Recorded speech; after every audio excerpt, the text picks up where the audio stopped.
महाराष्ट्र दिनाच्या आपल्या सगळ्यांनाच मनपूर्वक शुभेच्छा देतो। जिल्ह्यातल्या, कोकणातल्या, महाराष्ट्रातल्या देखील नागरिकांना मनपूर्वक शुभेच्छा देतो। आणि आजच देशाचे पंतप्रधान नरेंद्र मोदी साहेब महाराष्ट्रामध्ये येत आहेत, त्यांचे देखील स्वागत करतो। विशेष स्वागत एवढ्यासाठीच करतो की आजचा महाराष्ट्र दिन हा एका वेगळ्या पार्श्वभूमीवर आपण साजरा करतोय। गेली अनेक वर्ष मराठी भाषेला अभिजात भाषेचा दर्जा मिळावा यासाठी अनेकांनी प्रयत्न केले, साहित्यिकांनी प्रयत्न केले, साहित्यिकांनी आंदोलन केले आणि देशाचे पंतप्रधान नरेंद्र मोदी साहेबांनी 4 ऑक्टोबरला मराठी भाषा ही अभिजात झाली असं जाहीर केलं आणि त्यानंतर पहिलाच महाराष्ट्र दिन आम्ही महाराष्ट्रामध्ये साजरा करतो। त्यांचं अभिनंदन करत असताना, त्यांना धन्यवाद देत असताना महाराष्ट्रात राहणाऱ्या प्रत्येक मराठी माणसाला जे अपेक्षित होतं की आपली मातृभाषा, आपली राजभाषा ही अभिजात झाली पाहिजे, ही मागणी माननीय नरेंद्र मोदी साहेबांनी पूर्ण केली। त्याबद्दल तमाम मराठी माणसामार्फत, महाराष्ट्रातल्या जनतेमार्फत मी नरेंद्र मोदी साहेबांना मराठी भाषेचा मंत्री म्हणून धन्यवाद देतो। आज एका आगळ्या वेगळ्या कार्यक्रमासाठी नरेंद्र मोदी साहेब मुंबईमध्ये येत आहेत। मुंबई शहर, महाराष्ट्र हे जागतिक पातळीवर न्यावं अशा उद्देशानं हा कार्यक्रम आहे। मी देखील झेंडावंदनानंतर तातडीनं मुंबईला जाणार होतो, परंतु काही वातावरणाच्या अडचणीमुळे मला अजून टेक ऑफ घेता आलेलं नाही, परंतु थोड्या वेळाला मी मुंबईला जाणार आहे। हा कार्यक्रम मुंबईला, महाराष्ट्राला सगळ्या क्षेत्रामध्ये जागतिक पातळीवर मिळणार आहे। माननीय नरेंद्र मोदी साहेबांच्या संकल्पनेतनं हा कार्यक्रम आज 10:30 वाजता जिओ सेंटरला सुरू होतोय। या कार्यक्रमामध्ये स्वतः नरेंद्र मोदी साहेब त्याचं उद्घाटन करणार आहेत।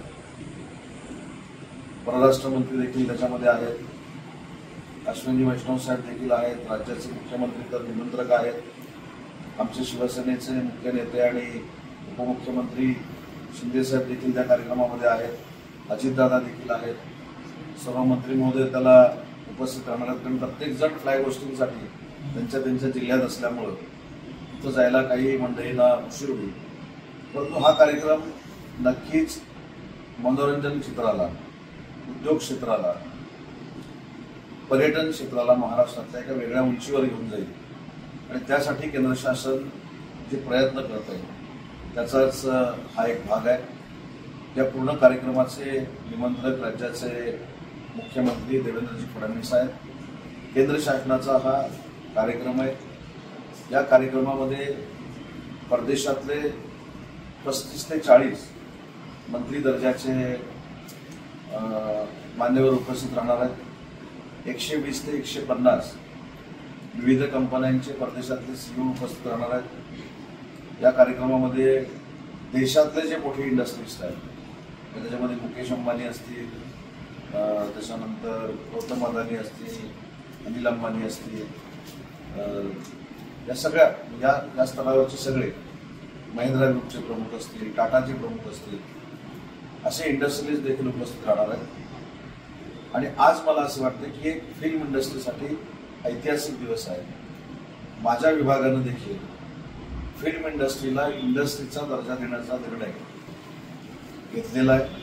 त्याचा सुतोवाच देखील त्या ठिकाणी होईल आणि सगळ्यात महत्त्वाची मराठी चित्रपटासाठी आणि मराठी निर्मात्यांसाठी आनंदाची गोष्ट आहे की मराठी चित्रपट देखील या उद्योगाच्या दर्जामध्ये आम्ही समाविष्ट केलेला आहे।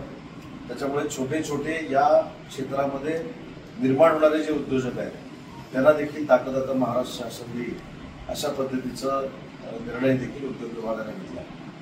आणि आजच्या कार्यक्रमाचं वैशिष्ट्य जर आपण बघितलं त्याच्यामध्ये टॉलिवूडपासून बॉलिवूडपर्यंत आणि मराठी चित्रपटापर्यंत सगळेच कलाकार, सगळे उद्योजक, टुरिझम क्षेत्रामध्ये काम करणारे अनेक मान्यवर, सांस्कृतिक क्षेत्रामध्ये काम करणाऱ्या मोठमोठ्या कंपन्या, म्हणजे उदाहरणार्थ यूट्यूब असेल, त्याच्यानंतर नेटफ्लिक्स असतील, ॲमेझॉन असतील, याचे सगळे सीईओ उपस्थित राहणार आहेत। आणि या सगळ्या सीईओंबरोबर देशाचे पंतप्रधान नरेंद्र मोदी साहेब स्वतः दुपारी इंटरॅक्शन करणार आहेत। या पूर्ण कार्यक्रमामध्ये जसं नेटफ्लिक्सचं पॅव्हिलियन आहे, ॲमेझॉनचं पॅव्हिलियन आहे, तेलंगणाचं पॅव्हिलियन आहे, त्याच्यानंतर यूट्यूबचं पॅव्हिलियन आहे आणि भारत पॅव्हिलियन आहे. तसं त्याच तोडीचं किंवा त्याच्यापेक्षा मोठं महाराष्ट्र पॅव्हिलियन आहे. आणि या महाराष्ट्र पॅव्हिलियनामधून दादासाहेब फाळकेंपासून जी चित्रपटाला सुरुवात झाली त्याचा इतिहास दाखवलेला आहे. महाराष्ट्रामध्ये असलेलं इन्फ्रास्ट्रक्चर, त्याच्यामध्ये MMRD असेल, MSRDC असेल, सिडको असेल, माडा असेल, यांनी काय क्रांती घडवलेली आहे. उदाहरणार्थ कोस्टल वे आहे मुंबईचा, अटल सेतू आहे, समृद्धी महामार्ग आहे, आता ग्रीनफील्ड प्रोजेक्ट जे होणार आहेत ते सगळे त्याच्यामध्ये आहे. या सगळ्याचा उल्लेख या सगळ्या प्रेझेंटेशनमध्ये महाराष्ट्र शासनाने केलेला आहे.